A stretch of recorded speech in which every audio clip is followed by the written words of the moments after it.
Okay, so I wanted to talk about today Skytear. It's I've purchased the starter set. I got it on the Black Friday deal, and I looked at the website. And looking through the website, it kind of talked about what the game was and how it played, and a few other things on this amazing website. Actually, what they've got. So, if we have a look at the website and on the box, it's basically a card-driven miniatures game inspired by MOBA video games. So the idea is you've got your unique heroes. It's card driven. That is the main mechanic of the game. It's all card play. You've got deck building. You've got the MOBA element. So there's like paths, lanes, if you like, that go towards your enemy's nexus, which is like their base, and they're automatically moved along, and then they destroy towers, and then eventually they destroy your base. And you've got your heroes to kind of enable that to happen. It sounded really good, and I absolutely love Super Fantasy Brawl. It's one of my favourite games at the moment, and that's a card-driven battle game, so arena game. Absolutely fantastic, and I love the card-driven nature of that game. So this really did appeal, and I thought I had to go for it with its decent price on the deal. It looked like you got a decent amount of content. You can play it out of the box. Fantastic. So I read this, and then there's different game modes. 1, 2, or 3 lane maps. You can play 2 to 8 players, and obviously it scales up as you add more and more players. Okay, the miniatures seem nice. The characters seem quite unique as well, which is cool. And the fact that you could, like Magic the Gathering, there's kind of 4 schools of magic, if you like, that these characters are linked to. Now, when I read all this, you can play it for free online if you go to Tabletop Simulator. They've got a mod where you can play it for free. Very similar to Super Fantasy Brawl on Tabletopia before you get going. Now, the difference is obviously this is a retail version. Now, the other thing which really sparked my interest was this solo mode. So they're developing at the moment a solo mode using a web app that you can use on mobile or on your internet, where it gives these kind of these very light action cards that go on. Okay, a lightweight deck of activation cards. It's cool. It's not complete. It's fine to play, but they're always trying to find out new ways of doing it. Obviously, massive amount of replayability. It's free to play as a web app. All you need is the game, and you can play it for free on Tabletop Simulator again. Completely everything, which is really nice. And what's really cool, they are developing something called Skytear Adventures, which this solo mode that they've got at the moment they're happy with, but they want it to be a proper standalone solo cooperative game, and that sounds amazing. And also, what I really did appreciate was this: can I create new heroes? We are glad if you asked. If you've developed and tested one or more new heroes, you can fill in the template below and send it to Skytear. We will create the cards and make them available in the community section of the web app. What? Absolutely crazy. So what is this web app? So once you get logged in, you'll get to this community page. Now this community page, this is crazy. You build like a profile, as it were, and then over here you've got all this stuff. So you've got cards library. So this is kind of like a list of all the cards. You can do it by schools of magic. By power, and anyone who does Magic the Gathering will recognise this as a kind of idea of how it works. And here is the heroes, the power, blah blah blah. But really cool, they've got, because it is a deck builder, they've got a deck builder for you that you can save your decks, create your decks. You can Tabletop Simulator save them, so you can as an object, so you can chuck them over into Tabletop Simulator. And that's what enables it to all be free and to test this all out. Really nice. And then you can basically add characters in, like so, and it'll tell you what his cards are. A chemo, for example. On any of the cards, you can click on the little magnifying glass. It tells you where to find it. So this is the Storm Seer expansion, for example. And then you can start getting all your cards, choose them by power, choose them by their mana pips, as it were. All of this stuff, really nice. They've also got, I don't want to change that. They've also got deck library. When you start to build your decks, you can look at your deck lists, and obviously these are all community given ones as well. You can change it to popular. You can search for. You can do filters, heroes, different cards. Crazy. Love it. I love it. I think anything like that's really cool. Then they've got what's really quite cool. This meta stats. So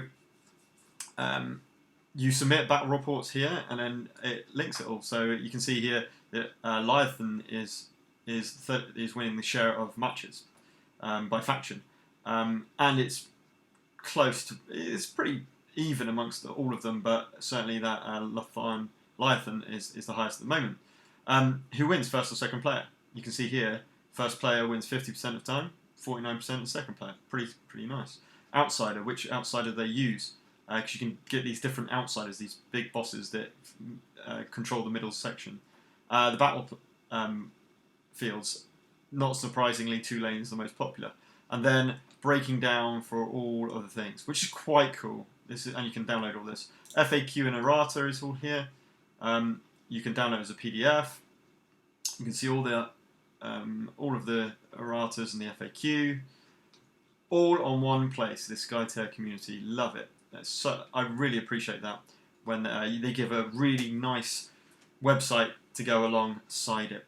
So, if I was going to say anything, now I completely understand that Super Fantasy Brawl is not hit retail, but what my hope is that Mythic Games, by the time it does come to retail and we start to get this organised play in real life, that they'll have a really good website to promote it and to support it. I think that's going to be really, really important, just like these guys have done here. So, without further ado, let's go onto the actual unboxing. So, as you can see here, we've got, just checking the mic's still working. We've got the core box. So, it's a pretty decent sized box. Talking about the components, and it's Panda Game Manufacturing that basically manufactured it, and PvP Geeks are the ones who make the game. Strategy card game, as it said, it shows you the miniatures that you're going to get, with the actual size linking to it, which is kind of like 38mm. You've got the idea, which just reminded me, just like Super Fantasy Brawl, is what really excites me about this. Dice free, exactly the same as Super Fantasy Brawl. 2 to 4 players, same idea. 45 minutes, I think that's exactly the same as well. So everything is very familiar here, except for it's got a slight tweak, which is important. I want to play. It wants to be different to what I have done. And you're talking about drafting your heroes, taming the outsider, this big boss that goes onto the board, leading your minions, which is the difference. So let's open it up with. That's a little bit of a bugbear of mine. All this bloody plastic. All of this plastic that literally just gets thrown away. I do appreciate Games Workshop actually, because they don't do that. Well, they don't seem to do that anyway. It's a lovely, nice box. Nice compact box to have everything in. I do appreciate that. Having a nice small box is always quite nice. The question is, does it have all the space needed to collect everything in Skytear? Right. So we've got the rule book. Let's move this to the side a second.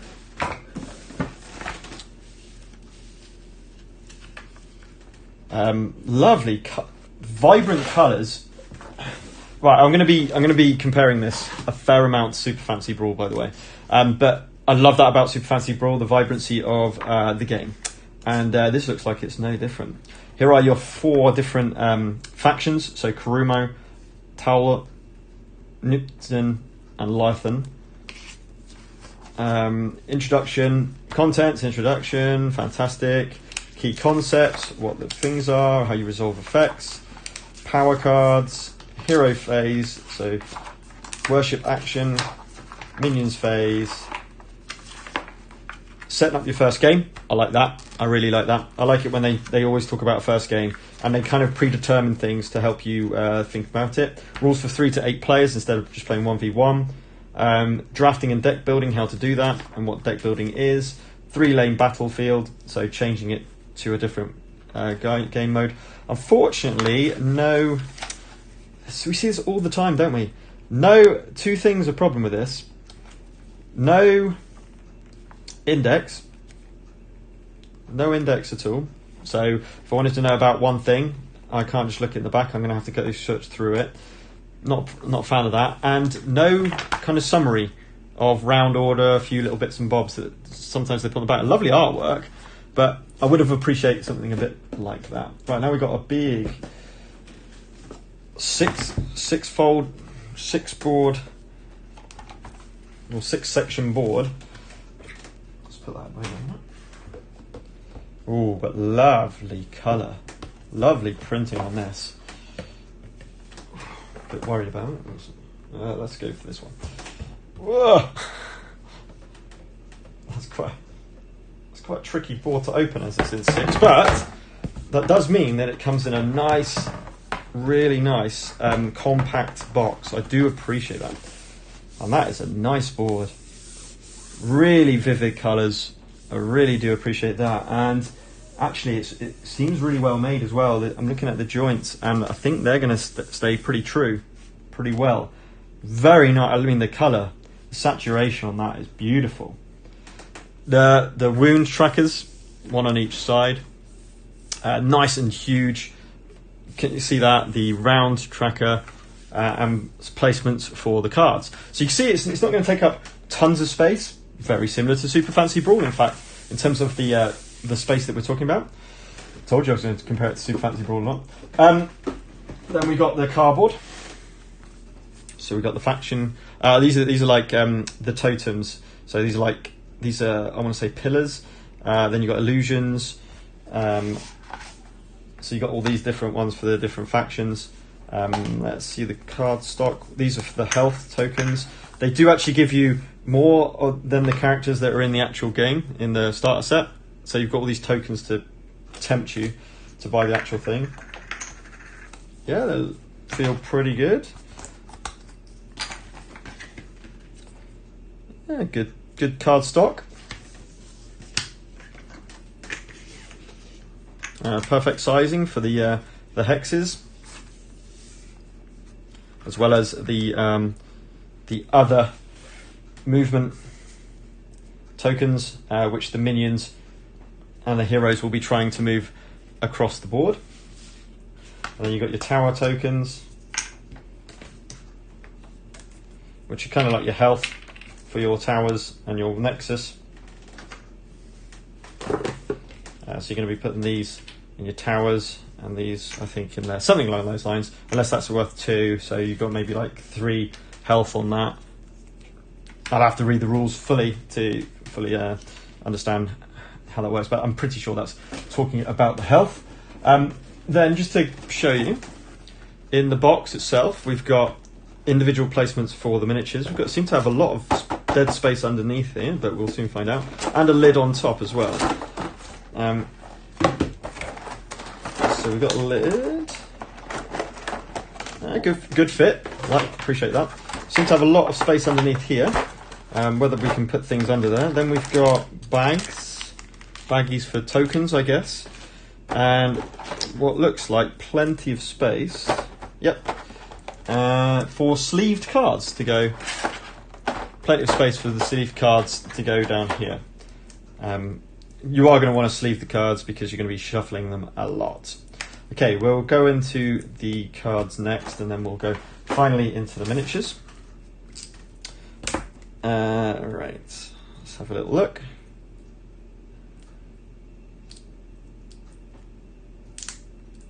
And as always, you would expect, there we go.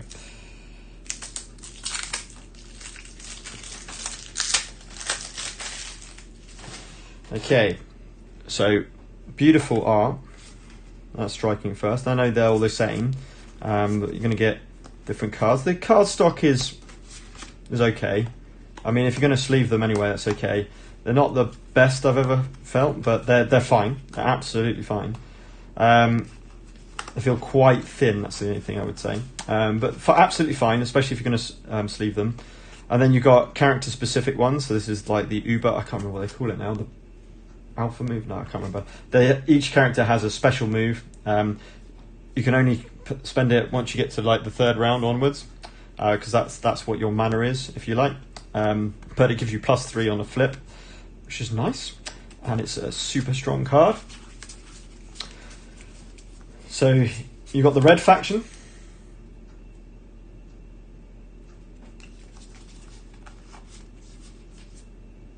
I can't remember trying to remember the names of all the factions now. Then you've got the what looks like the most popular blue faction.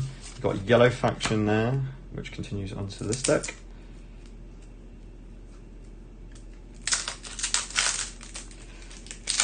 So I haven't actually played. I haven't played this game yet. I've watched some, as I said, I watched some Team Covenant videos, and it really looked interesting. Ooh, that's like a white. So does that mean that's a neutral one? Maybe. And then we've got the characters. Oh, I appreciate this. And then we've got, just like in many games, like Nemesis is one that comes to mind. These are really cool. So you got a summary of the phases and the actions. So here is the action. So you have your hero phase, where you can do up to 3 different actions, which is move, skirmish, attack, lead, or worship. Then you move on to the minion phase. Tells you what to do with the control tokens, lowest to highest, and then what to do. End of turn, and then back on. You've got each, and now this is really quite cool because they are different. So they are faction specific. That's why they're coloured. Okay, so it's not just hand out a random one. It's got to go to the right players to figure out what they do. Because especially with when it gets down to the worship section, you'll see that there are slight differences because they have their specific ways to do things on the board. Okay. Then you've got objectives. So there's the outsider that comes with the core box. You can get an outsider expansion box that gets more of these big minis, as they were. And then you've got all of these objectives, which are your side objectives, which are going to go over on the left-hand side of your board. Okay, I believe. Very cool. Really nice art. That's obviously that's really quite important to me for a card game, that the art is nice, and I really do think that is. Here are the characters. Shows what obviously the red border is telling you that rather than me, I'm going to bring out the factions again. Right. So Kurumo. Whoops. So this is the Kurumo, the red faction. But you can also see they've got Nuptum as well, and this one's got Towlet.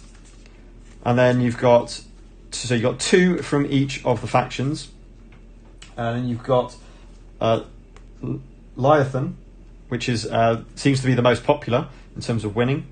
And then you've got I've already said Towlet and Neptune. And these are the characters, so you're going to get these 8 characters in the core box. So, I reckon let's go to each character and just have a little look at some of these cards.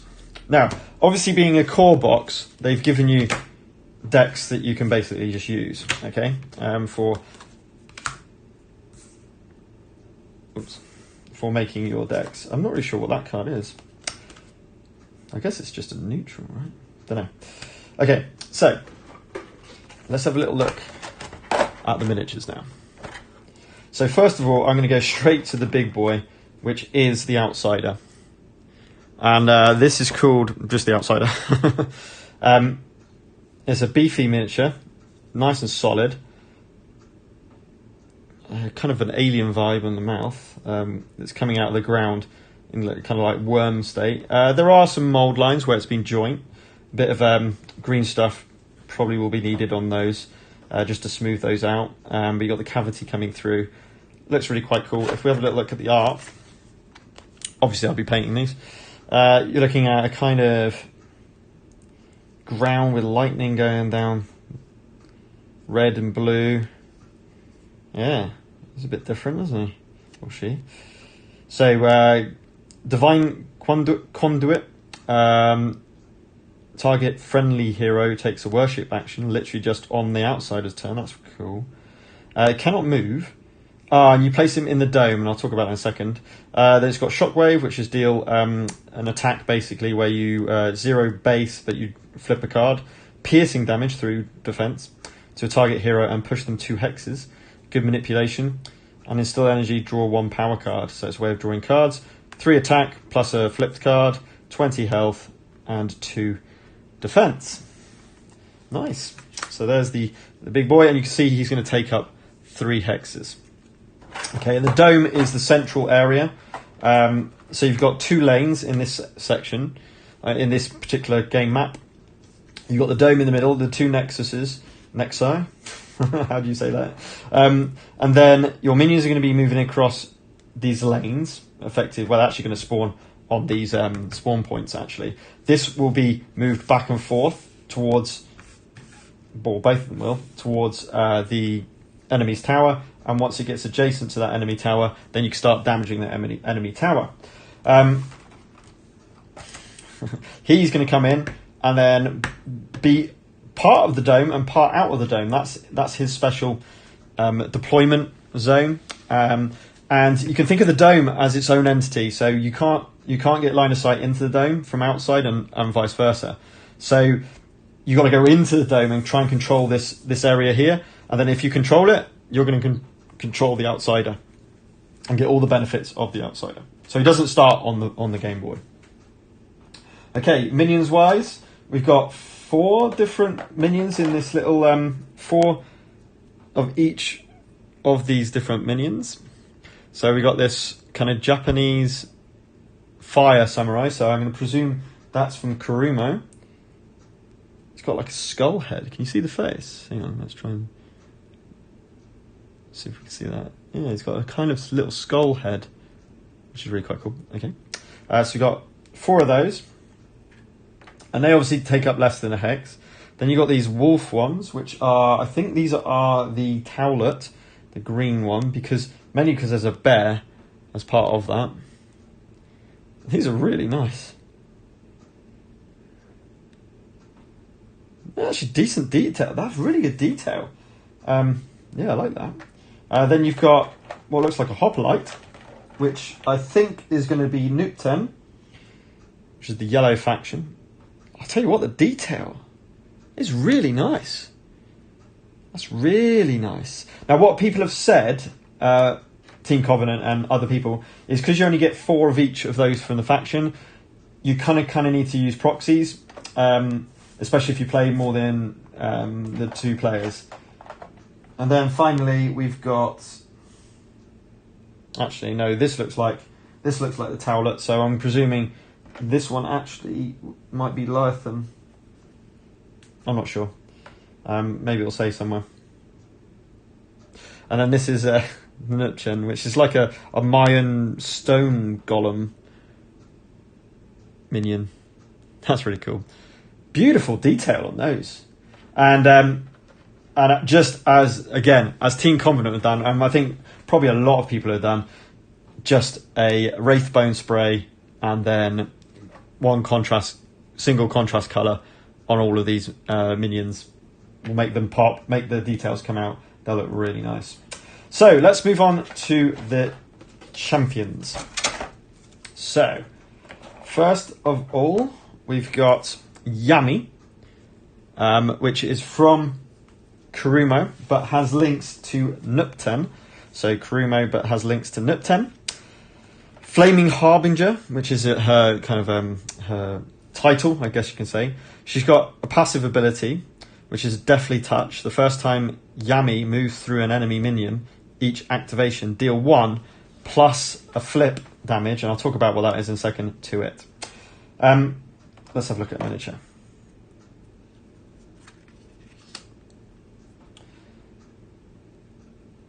I'll tell you what, apart from a bit of mould lining, that is a really nice miniature. They are much better than I thought they would be. Pretty decent keeping its shape. It's relatively soft and flexible, so it's not going to be brittle. Yeah, nice detail. I mean, if we have a look, it's always in the face. You can And that is pretty good detail in that face. Yeah, we got a few mould lines, tiny mould lines. I would say the biggest one is that one down there, the bottom of her cloak. But, God, nothing to be worried too much about. And it looks like they've got moulded bases. Very nice. I love that. That's very cool. Like Super Fancy Brawl. Now, I'm going to be a little bit biased here, but they're not as good as the miniatures from Super Fancy Brawl. But saying that, for the size of them, they are very nice. Yeah, I'm impressed. That's yummy. Next, we've got the next Kurumo hero or champion, which is Sakoshi, which is the Lava Tamer, and he's got links to Towlet. Passive, Eagle Eye. Sakoshi has line of sight towards any marked enemy within 3 hexes. So, what's marked? What's this symbol marked? You go to the hero action specific, and you can see it's here. If he does a worship action, he's going to apply a marked to target enemy hero. It's got to be within line of sight and within 3. Basically, I'll tell you what, go over to Team Covenant to see a rules explanation and playthrough and all the rest of it. They do a really good job, and they basically say it's a very simple rule. There's 3 hexes away and needs line of sight. So that's not going through the dome and not going through these hidden parts. So as long as they're not in there. And that's basically the rules of what I picked up. So that's what you do with the marked character. And then it says Explosive Shuriken, which is his special attack, I believe, is deal 1 plus flip damage to an enemy, a minion. Is that 1 plus a flip damage? Yes, it is, because they do multiple. We might see that in a minute. To an enemy minion adjacent to the marked hero. So if the marked hero is helping their minions, and they're marked, you can basically do some damage to them with an explosive shuriken to the minions themselves. That's nice, taking out minions. Okay, where's his miniature? Let's have a little look. Here he is. These are really nice miniatures. Great detail. Dynamic. He's standing on a chest. Brilliant. That's quite dynamic. I like that. Very nice miniatures. Yeah, really, really like the miniatures. Okay, moving on. We've got the bear. Goldberg, the Wild Sovereign, who is Towlet by nature. Well, I think it's Towlet by nature. Although saying that, it looks like... Oh, no, he's not. No, he's not. He's blue. He's Leviathan by nature. So that tells me that this is Leviathan, probably. And then Towlet by secondary. Which means that, basically, this means what spells they can cast from these decks, okay? Feral Majesty. Goldberg has +1 skirmish damage for each friendly shape-shifted hero within 3 hexes.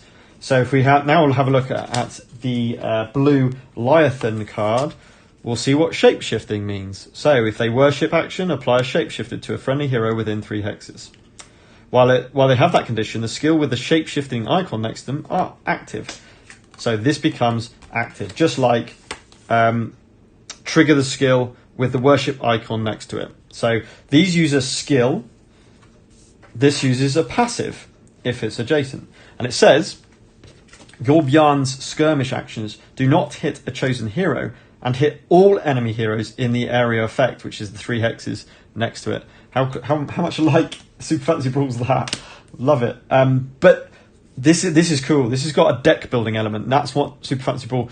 It doesn't have a deck building element. It just has a character building element, which this obviously has as well, because you're going to draft characters very similar, very, very similar to Super Fantasy Brawl. It's pretty much identical in the sense that you have 5 heroes in a pool. I believe your opponent bans one of your heroes, and you choose 3 from the remaining. So I think it's exactly the same, which is really cool because I love that mechanic. Let's have a look at this miniature. He's a beast, isn't he? this needs a bit of that certainly needs a bit of green stuff, because it looks like a shoulder armor, but it's not. It's just part of his skin. But awesome tears, great detail again, molded base. Yeah, really nice. And this is good. You see how most of this base is full plastic. That means you're not going to get the warping of bases, which you do get, and it's quite small as well, that's going to be really helpful. Okay, the next Leviathan is Korf, the Grey Watcher, which has a synergy with Nuptum. He's a Sentinel, which is friendly shape-shifted heroes. We've already talked about shape-shifting. Within 3, get +1 skirmish damage. So you can see how things are going to kind of boon each other and stack on each other. Man, this has got huge potential in terms of just choosing different combinations of stuff. That's crazy. If he has got the shape-shifting ability, so within was it within 3 of shape-shifting while a hero the skills? Oh, while a hero has this condition, the shape-shifting condition, then this takes effect. +1 attack and becomes melee, because normally he's got a range of 3. So it's range again. Range just means within 3 hexes, and it's 3 damage plus a flipped card. Oh, there it is. If we look at, I should have seen this. If we look at Sakoshi, his is ranged 3 damage base plus 2 flipped cards, and the bonuses on those. And I'll talk about flipped cards in a minute. Korf has +1 attack and becomes melee. When Korf activates, apply fast to him, so he can move an extra. I want to say an extra 2 hexes on top of the normal movement, which is 3 hexes. Now, I'm not seeing any. Yes, I am. Okay. Oh, this is cool. Keywords and conditions. So on the back of. Oh, right. Okay. I didn't see that. So you've got 2. You're going to be playing the starter set, I guess, mostly 1v1. You've got 2 on the back of 2 of the cards. It talks about minions phases. So the phases on the other back of the other 2 cards, it's got the keywords and conditions, which is really nice. Yeah, increases by 2 hexes. Awesome. Let's have a look at Korf, the bird man, as it were. Yeah, you got detailing on the feathers. You can see that texture on the feathers themselves. A bit flat is my only thing about that. That's a bit of a flat model. It would have been nice to get a little bit of arching on that, or a little bit of movement. Yeah, that's my least favourite model so far that I've seen. But he does sound like an awesome character. Interesting. Okay. Now we move on to Towlet. So starting with Towlet and Kurumo, we've got Kotlik, which looks very familiar to my next painting miniature, which is going to be the Elemental Mage from Black Rose Wars. Hand of Towlet. Okay, awesome. And they've each got their own little symbol. Oh, no, they haven't. That symbol must mean something, because Goldberg's got the same. Bjarne's got the same. I don't know. Perhaps it's a different type of character. I'll have to have a look. I don't think it said it on here, did it? No. It'll be in the rulebook. It's probably the type of character. This one could be like a melee DPS type character. This might be a mage. This will be a ranged character, of course. This will be no idea. But yeah, there are different types of character. I'm presuming that's what that's for. Right, his kind of ability when, I presume, while skeletons have line of sight, so 3 and no blocking terrain, towards a friendly pillar, they can use this skill. Ah, interesting. Interesting. And then this was... Is that the red skill? No. Yes. Pillars. Right. So this is situational to a pillar. So this is not a passive ability. That is not a passive ability, to my understanding. You need to be a line of sight towards a pillar. Then he can remove any of the friendly pillars. he gets +1 skirmish damage for each pillar removed this activation. So that's just an action that he can do if there are pillars within line of sight. Okay, interesting. His character is here. Oh, this is nice. Look at that shield. Is proper Mayan, this guy. He's got this awesome kind of hair coming down, which is probably just feathers. Good detail on the body. That should come out well. This guy, I'm not seeing many mold lines or anything like that, so that's really nice. Yeah, that's a beautiful miniature with the stone textured base. Really appreciate that. It's going to be nice to paint that one. Really nice miniature. Love that one. Moving on. Lacali, the High Sacrificer. Who is obviously Towler and Leviathan mix. Protective right if in line of sight of a pillar, so this is what these towlets are all about. During the hero phase, when a friendly minion adjacent to a pillar would lose a hit point, Lacali may prevent the loss and lose that much HP. He saves his minions. Nice. And, he's the healer. He's a healer. Oh, so perhaps that's what that is. That's a healer, maybe. I don't know. Heal a friendly hero adjacent to the removed pillar.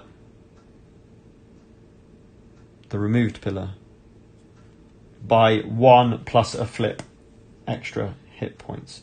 So I would understand that if you played Kotlik and Lacali together, because then you're removing pillars with him, and then this would take effect.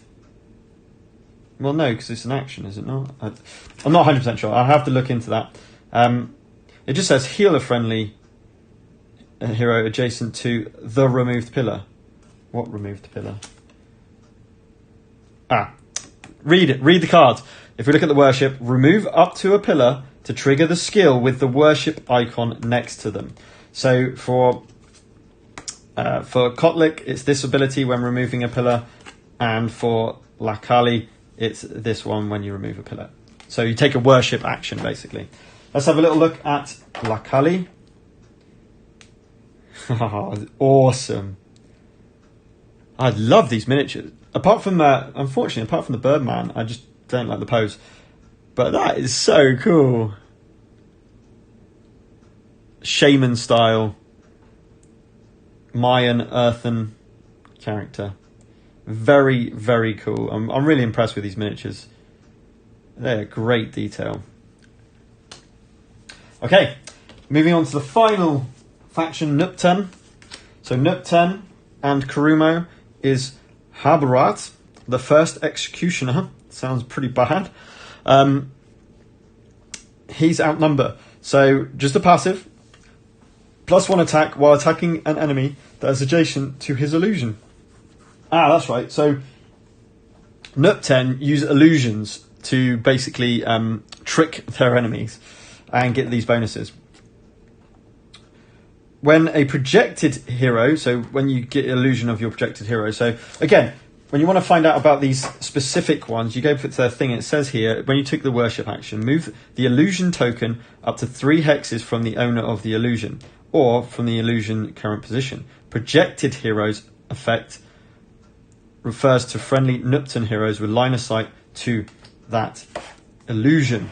So when a projected hero damages an enemy minion with an attack action, you may move them 1 hex. So it's like a charge. It's an attack and then a move. He's also got 4 base attack with 2 cards. What? Wow, he's a heavy hitter. No defense, but still. Wowzers, that's a lot of damage. Let's have a little look at his miniature. Awesome. Absolutely brilliant. That's really nice. A nice dynamic pose. Action pose, that is. In the middle of an attack. Cloak whirling. Double sword, scimitar swords. Hovering. That's beautiful. Yeah, lovely miniature. What a shame about Bird Guy. Oh, why couldn't they get that right?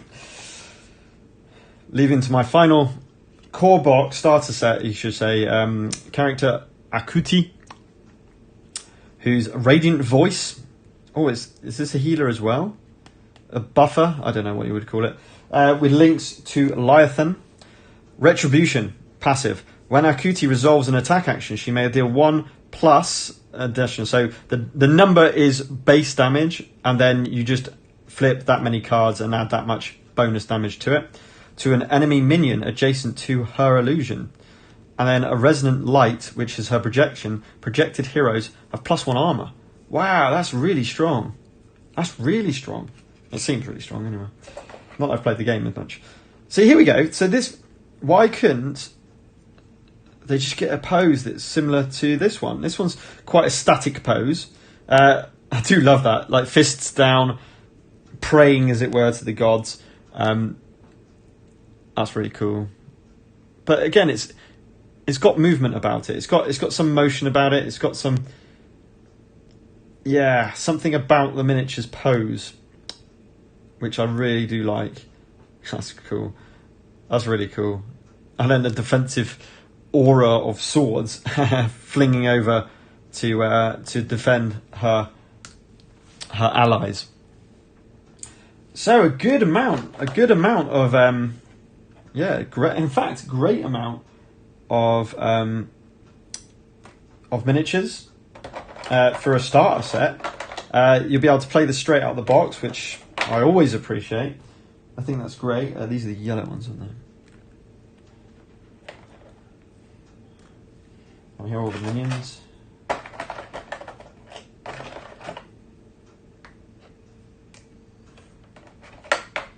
But yeah, real nice, great quality of miniatures. The detail's fantastic. The painting's going to be... I'm really looking forward to painting these. I do also appreciate that they give you baggies. Baggies to put all of your tokens in. You're going to get a fair amount of tokens, as I've shown you.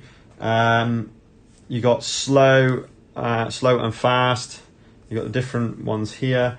Here are the wound tokens. So, for example, the bear has 18 health. So that would go over... Oh, you can't see it because of the Skytear. But effectively, yeah. If I'm going to move this up, actually. There we go. So you put that on the 18 mark, and that tracks your health. And then you just move it down. Real nice, real basic, nice system of play, that. Until you go to 0 health.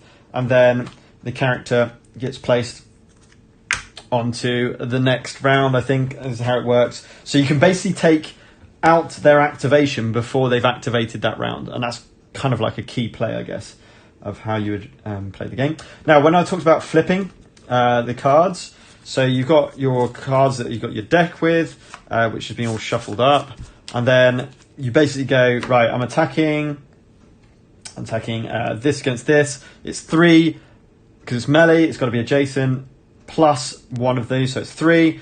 Then you look at this number here, which is +3, which is going to be a 6 damage onto Korf. He has no defense, so that would be 6 damage straight off. So from his 14, where is he? Here he is. From his 14, you would go 1, 2, 3, 4, 5, 6, and simple as that. Really nice, easy to track, kind of like damage and the rest of it. I love it. Yeah, really, really nice. Here are the illusions, I believe, that you can use. Have I got that right? Yes. Yep. So each of those characters. So where are the ones in the core box? Are they up there? They are. Here they are. So here are the characters. Here are their projections. So you project, and you'll project that as it suggests in the here. Move the illusion token up to 3 hexes from the owner of the illusion, or from the illusion's current position. So you place in the illusion, and then you can worship and you can move it. And then projective heroes refers to friendly Nuptum heroes with line of sight of illusion, and that includes that. Because Nuptum are obviously yellow, but that includes someone like Yami, who got a secondary faction of Nuptum. So it all synergizes together. Now, what's cool about this, and they've already said that it's going to be, it has very strong ties to Magic the Gathering. And with Magic the Gathering, you can have like mono decks, you can have I can't remember, multicolored decks. I think they call it Chromance. No, I can't remember. They call it something when you have like all of the four spells of the four factions, the four different spells of Magic all in one, to get all the boons and boast for that. In the game, you're going to play with 4 heroes. So you're going to take I believe you take a pool. Is it a pool of 5? I might have got that completely wrong. I have to read it. But effectively, you take a certain number of heroes. I believe your opponent bans 1, and then you've got to select 4 from what's remaining. So I don't know. I don't know if it's 5 you take, and then they ban 1, and you have to deal 4. The rest of the 4. Possibly that's the way it works. I can't remember. So that's what this number's for. For any icon that says the plus with a card, that's flipping from the top deck, and then seeing what that card value is. Obviously, this has not been shuffled very well. It's +2 to +3. It goes up to +3, and you've got to be careful because there are some negative ones in there as well. Now, the other thing with the cards is their abilities, right? And you've got these ones, and you've got these ones. So this one is only on your turn, this one is on your opponent's turn as well, or any time, a bit like an event. Then you've got the cost in mana, and the amount of mana you get is linked to the round you're in, okay? So I'm sure there's a round marker somewhere. I don't know what the round marker is. No idea. Anyway, you move across the round marker, and this is the amount of mana, I believe, that you have in the game. Okay? And you can only cast spells that you can afford the mana for. So something which is really, really, really strong, you're not going to be able to cast this until at least round 3. And you can only cast it on that one character. Whereas all of these can be cast on anyone with the Nuptum affiliation, which is really cool.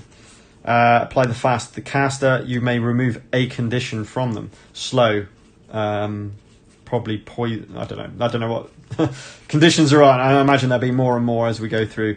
So it looks as though Nuptum's all about moving. Target stack played by the target hero. Change a target of the effect with a new legal target. And a stack very similar to Magic the Gathering in the sense that you play, and a stack of those cards will come with reactions or whatever else, and then you apply from the last played card, and then you go through all those effects. So you could nullify a previously played card effectively until everyone's passed. Awesome. 3 cost mana. It's going to be a beast. It looks like it's 4 damage area of attack on the target hex. Deal 3 damage to each enemy hero hit and move them 1 hex. Blooming hell. And this is the opposite to what that person who took damage instead of their minions. The minions took damage instead of the heroes for this one. Cool. So that's a basic overview. And then the other thing was, here are the other objectives. So the one objective is to take out your enemy's nexus by moving the control point to one of these towers, destroying that tower, and then it can move on to go adjacent to the nexus, and then it can destroy the nexus. And you can use the whole thing, but then you can also do these. So defeat 3 enemy heroes, defeat the same enemy hero twice. Defeat the same enemy hero twice. Okay. That's in the game, that is, of course. Destroy the enemy tower on your left lane. So that'll be this one for this player who's playing on this side, on this nexus, and then it'll be that tower there on this side. So it's different enemies, ones. Right breach, left breach. Win the lead of a control token inside a dome 3 times. So I said there is the control token here to basically control this beast, the outsider, is here. If you win that 3 times, you win. So you might win by these objectives instead. So And it sounded like that is the most likely outcome rather than destroying the Nexus. And you've got 5 rounds, I presume, to do all of this in. Really impressed with the miniatures. I love the idea of deck building. I don't know how much deck building you can do with just this starter set. Probably not a lot. I'll have to look into this to see what you can play with. But there are loads of expansions that you can buy in this that are, what do you call it, faction specific. So if I go back to this, and then we go over to here and we look at maybe buy now. Let's have a little look. So they've got their own online store, have they? Looks like, yeah, online shop. So you get 1 expansion for free. Oh, if you buy everything. If you buy everything, that is. But here are the core expansions. So you've got Karumo, Leviathan, Nuptum, and Towlet as your expansions. If I just click on this one, for example. And these are starter expansions. Then you got further ones. Not super cheap. Got to be honest. £26. But you do get 4 heroes, 4 more miniatures. So you're bolstering up your minions, which is nice. 4 hero cards, 32 power cards, which actually make a pre-built deck. But of course, you can start to do a lot of deck building from that. So that's cool. Let's see what you get. You get Zephyrite. Oh no, that's the minions. You get Ekrit, which is the that's pretty cool. Oh, which is on the back of the rulebook actually. And Kuni. Oh, that's cool. And I like the fact that it's got female representation there, as much as the male. Oh, he's cool. Skymaster. And Shafati. It's the shadowed assassin. Very cool. So, you know, I wouldn't call that cheap. £26, but you do get 4 miniatures, I suppose. You get 4 characters, that's quite cool. You can get a new board for 30. This is the Outsiders expansion for 26. Into the Ashes, no idea. And then you get advanced expansions, which include the Winterdeep and Stormseer. So this looks like a bit of a mix between factions. So rather than a mono faction, we've now got different factions. So where are we looking? So we got, yep. So we got the Towlet here. Oh, that's so cool. It's like a tree golem. You've got the Leviathan Archer. Wow, these miniatures are awesome. That is a very cool miniature. I like that. You've got, oh, that's a minion. And that's a minion. It shows you how you can make them. That's cool. So you only get 2. Oh, you only get 2 hero miniatures in that. But you get a load of power cards. That's the key. I think that's the key with this one, okay? Is that you're going to get more power cards. And that's why it's called an advanced expansion, because it effectively helps you to really work on deck building. That's why it's going to be there effectively. Store exclusives. You've got tower miniatures.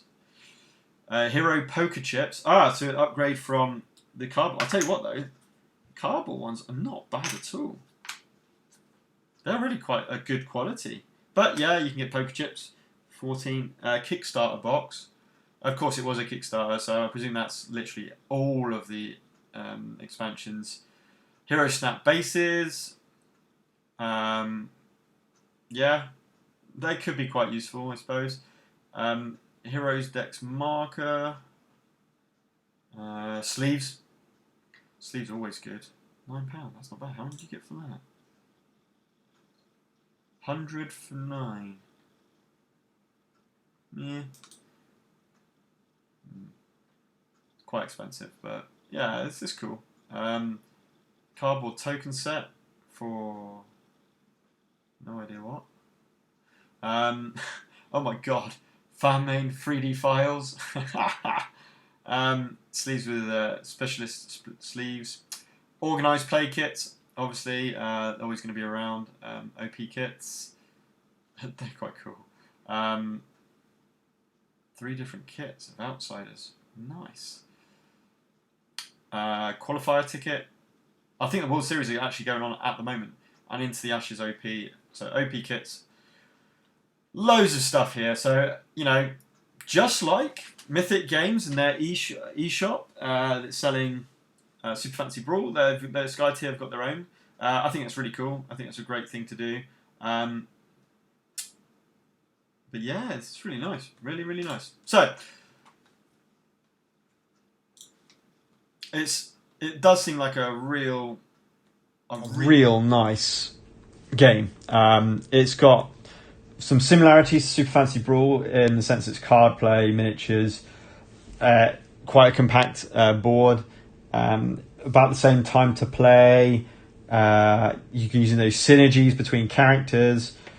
And the card play I think is going to be the most important thing. That's very similar. That is similar, but then it's got definitely some differences too.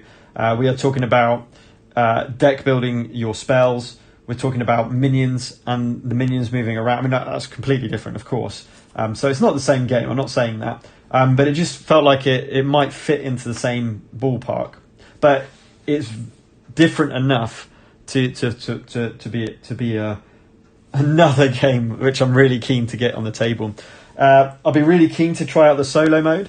I'm going to have to dry run through some normal games first, just to get the idea of the game and how it plays, and then I can hit some solo games, and I'll be sure to post onto the channel those solo games. As you may be aware, I've developed a solo mode or solo variant for Super Fantasy Brawl, which I really quite like for testing out combinations of characters. I think that's what this solo mode will be, effectively, and until that adventure mode comes out, which just sounds awesome. I really do. That sounds so cool.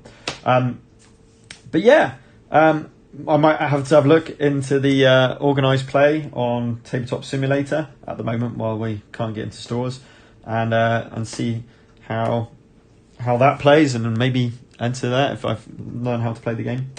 But plenty of videos to watch. If you just go to their website, there's videos to watch how to play. That's the starter set. I think I got mine from Zatu Games, which is an online game store, and it was in the Black Friday sales, and it was about £35. So that is ridiculous value, if you ask me. I think that's it's probably about £38 if you include delivery. But I think that's crazy value. I think that's absolutely fantastic, phenomenal value.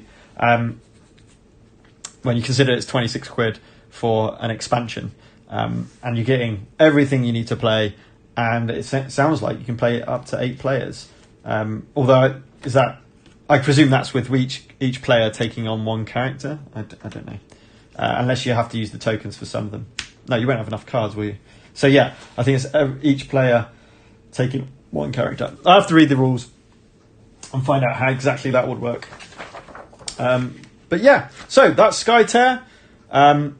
Really love the design. The miniatures are fantastic. I think the quality of the miniatures, I'm sorry to say it, but not the detail of this miniature, but I just really don't like that pose. It's so flat. Yeah, but anyway, with that one exception, perhaps I would say, I think the miniatures are really, really top-notch for pre-assembled board game miniatures. Yeah, really great. Really great. Look at that. That's so cool. That's just so good. And the little minions are fantastic quality. Whoops. So that's my little unboxing of Skytear. I will get some games in. I'll have to get quite a few games in, and I can perhaps do a review of the game. But looking forward to it. So until next time, if you want to see some Skytear painting and a bit of playthrough, especially the solo mode, be sure to like and subscribe, and I'll try and get some of those games to the table. So until next time, see ya.